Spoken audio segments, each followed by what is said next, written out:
செங்கல்பட்டு மாவட்டம் திருப்போரூர் அருகே இந்திய விமானப்படை பயிற்சி விமானம் வெடித்துச் சிதறிய நிலையில் விமானத்தின் கருப்பு பெட்டி மற்றும் பாகங்களை சேகரிக்கும் பணியில் ராணுவ வீரர்கள் ஈடுபட்டு வருகின்றனர். கூடுதல் தகவல்களை செய்தியாளர் நந்தகோபால் வழங்கிட கேட்கலாம். நந்தகோபால், வணக்கம். மேலும் விவரங்கள் என்ன?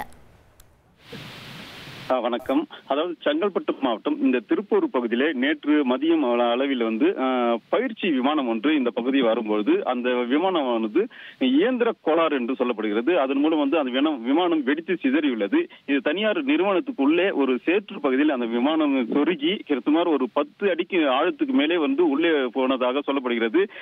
தற்பொழுது இந்த பகுதியிலிருந்து இந்திய ராணுவ படையினர் சுமார் 50க்கும் மேற்பட்டோர் இந்த பகுதியில் சூழ்ந்துள்ளனர். அந்த வெடித்து சிதறிய காட்சிகளையும் அந்த காணப்பட்டு அந்த பாகங்களை எடுக்கும் பணியில் தீவிரம் காட்டி வருகின்றனர். மேலும் தாசில்தார் சரவணன் உட்பட இந்த பகுதியில் ஜேசிபி இயந்திரம் தயாரித்த நிலையில் 2 ஜேசிபி மூலமாக சுமார் 10 அடி ஆழத்துக்கு உள்ளே இருந்த அந்த விமானத்தை பாகங்களை அந்த இயந்திரங்களை தேடும் பணியில் ஈடுபட்டு வருகின்றனர். தற்போது அந்த விமானத்தில் உள்ள முக்கியமான அந்த கருப்பு பெட்டியை தோண்டும் பணி நடைபெற்றது. கருப்பு பெட்டி உள்ளே பொது கிடக்கும் நிலையில் அந்த கருப்பு பெட்டியையும் தோண்டி எடுக்கும் பணியில் அதிகாரிகள் ஈடுபட்டுள்ளனர். 2 ஜேசிபி மூலமாக இந்த பகுதியில் ராணுவ வீரர்கள் அந்த விமான பாகங்களை எடுக்கும் பணியை தீவிரம் காட்டி வருகின்றனர். மதியத்துக்கு மேலே டெல்லி விமானப்படை குழுவினர் அதிகாரிகள் சம்பவ இடத்துக்கு நேரில் வருகை தருகின்றனர்.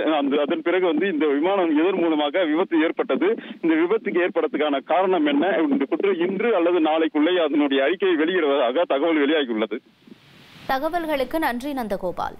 உங்கள் தந்திவன் தொலைக்காட்சியில் தெனாலிராமன் தினமும் மாலை 6 மணிக்கு காணத் தவறாதீர்கள்.